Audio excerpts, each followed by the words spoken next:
This tutorial introduces us to the LightSensor. It's with challenge Robo500-4, and again it looks a lot like what we've done. We need to go around this track, but this time we are using a LightSensor to control our movement. Let's just take a look at this. Unfortunately for this one, there is no sample program that I know of that looks like what we want to do. So I'm going to pause this. I recommend that you pause this for a few seconds and copy down this code as carefully as possible, and then I'll talk about it.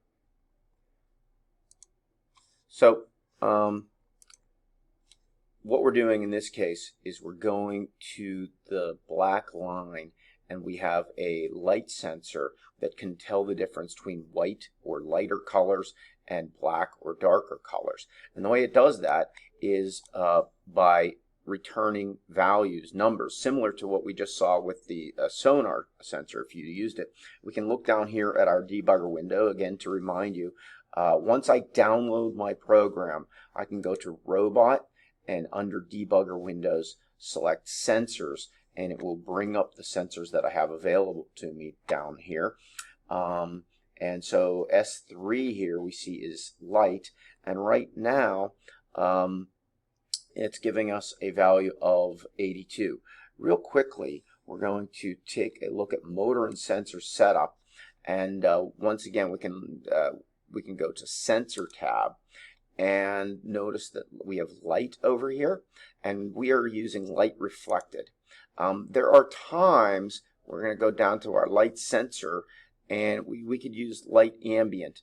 The difference is that in light reflected, if you had your physical robot, it actually shines a little like light bulb, and it will get more light reflected back on a white surface or a light colored surface and less on a dark colored surface.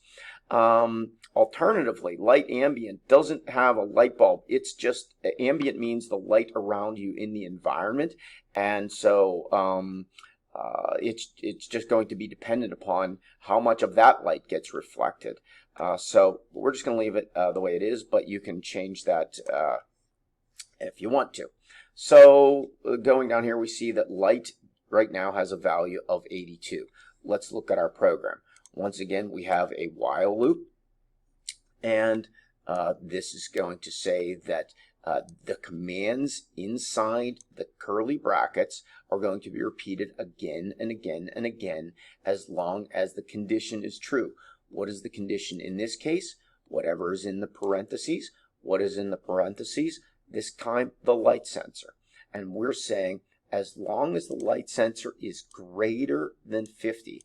Well, let's comment that. We can.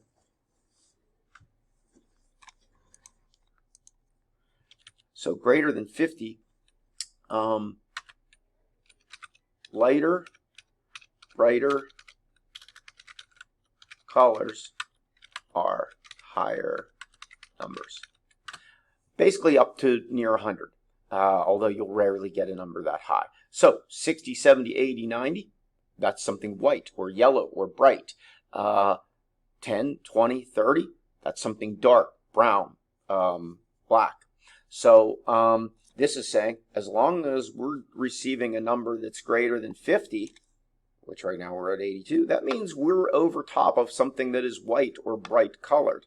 But once the number drops below 50, we are going to leave these brackets and do what's next. In this case, nothing. So let's just go ahead and see how this works. Program, and download it. And we will run it. And here we're going along. You can see that our light sensor is 88 right now.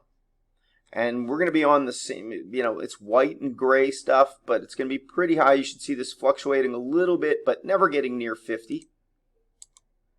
And we're still okay. And just going to go a little bit further. And look, it dropped down to 21. that is the value that this robot is seeing black at.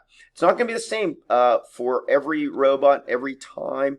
And certainly if you had a physical robot, it can change, I wouldn't say significantly, but I guess an amount that can make a difference if you were using a physical robot with brighter lights in a room, darker lights in a room, shade, and things of that nature. But in this case, 21 was what we saw dark at. 88 or so is what we saw light at. What do we need to do now? Now we need to turn. So let's Control C, Control V. We need to turn right. So let's make our right motor slower. Remember, if we did this, it would not turn at all because we are turning, but we're turning for no time. So if I want some time, I need to add a wait. Remember that if I start typing, it's going to self-populate and give me some ideas here. WA, okay, and let's enter down or arrow down to 1 MSEC, hit enter, and it types it for us, which can be helpful, and you can avoid some typos. And we need parentheses, 1200 we've been using before, although that's not quite enough, but that should go forward till we see black, and then turn right. It's going to do this while it's more than 50. Once it's less than 50, it's going to go and do the rest of the program. Compile.